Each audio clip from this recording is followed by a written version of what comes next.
Yeah. My first book came out, I mentioned a French teacher I had in middle school, and she's the one person I'd love to track down because she's the only person that ever. She said she flunked me in French, but she said someday you're going to be on Saturday Night Live. And he found her, got her phone number, said he talked to her, and that she's waiting for my call. And I'm like, so I've used him on a few things. Ooh, I was like, there's that story you had about getting sick and still doing the gig.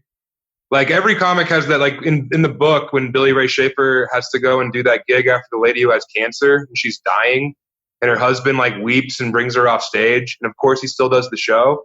I've done shows where like I was in Gulf Shores, Alabama, and I had to get to Springfield, Missouri. It's a 12-hour drive. And the night before I was wrestling with some guy and my back went out. So I had to drive 12 hours with the seat all the way reclined. And I could barely see over the fucking steering wheel because that's the only way I wasn't in the most pain I've ever experienced.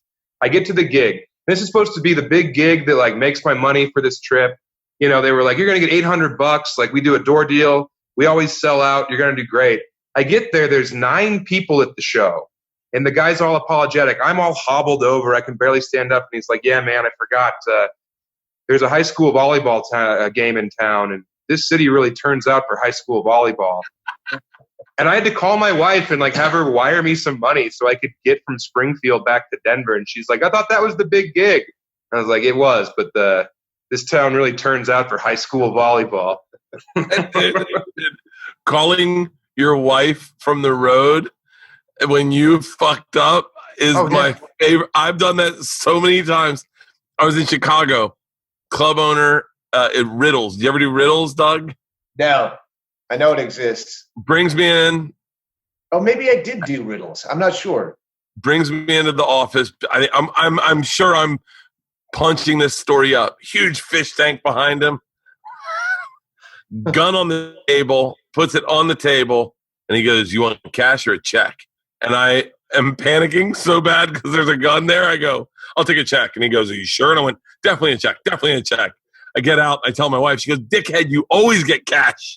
I go, I thought he was going to rob me or something. He had a gun on the table. And she goes, well, yeah, because he's got fucking $20,000 worth of cash in his office. He's got a gun because he's been robbed before. And I went, fuck. That guy told me, I remember we went out to lunch and he goes, number one mistake all you comics make, buying cars. And I went, oh yeah, that's a big deal. Everyone gets a good car. And he goes, no. Just buying or leasing. You guys are real idiots about that. I said, what do you mean? He goes, I rent. I'm like, what? And he goes, I rent. I rack up miles. They take care of my insurance. I don't have insurance. They take care of my insurance. They take care of everything. I get the full package. I rent for like a month, and then next month I get a free car because I rented for a month. And I was like, is that a thing? And so I told my wife when I got home, I go, hey, we're done leasing cars. We're renting from now on. She's like, what the fuck is wrong with you?